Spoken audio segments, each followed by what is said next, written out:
Assalomu alaykum kanalimiz obunachilari. Hozir xo'p MDF eshiklarimizni 2 komponentli super astar tayyorlash jarayonini ko'rsatib o'taman. Xo'p, baglashgan tarafni olamiz.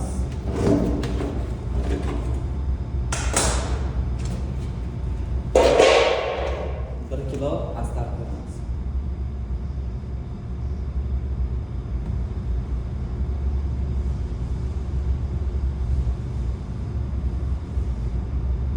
Bir yarim kilo qo'yamiz. Bir yarim kilo qo'yamiz. Bir kilo adashib.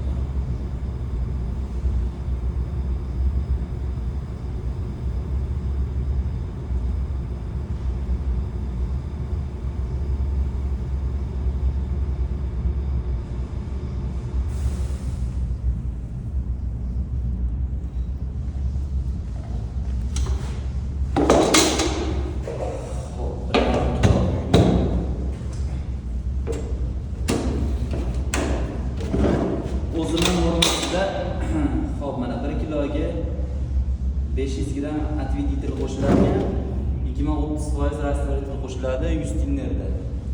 Biz buni yo 30% yo 20% emas, shuni 25% ni qo'shaman men doim. Suyuqligi yaxshi holatda bo'ladi. Xo'p, oldin hozir atveditrini qo'yamiz. Tepadan yarmi 1,5 kilo bo'lsa 750 gram atveditr.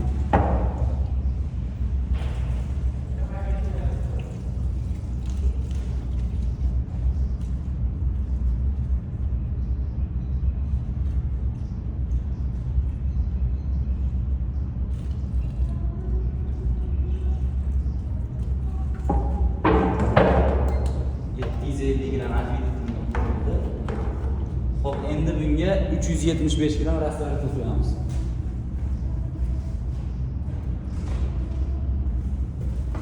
Rastvaritrimiz tepa 100 rastvaritr bo'ladi.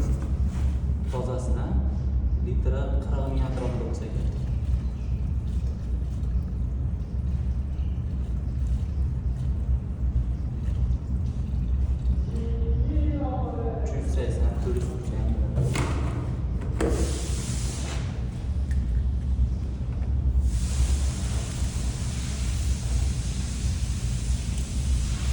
Shu holatda endi yaxshilab aralashtirib buni sepishga tayyor bo'ladi.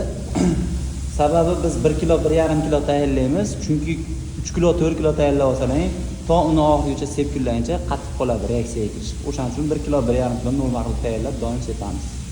Kanalimizga kuzatib boringlar, kanalga obuna bo'lishingizni tavsiya qilamiz, like, komment qilib qolamiz.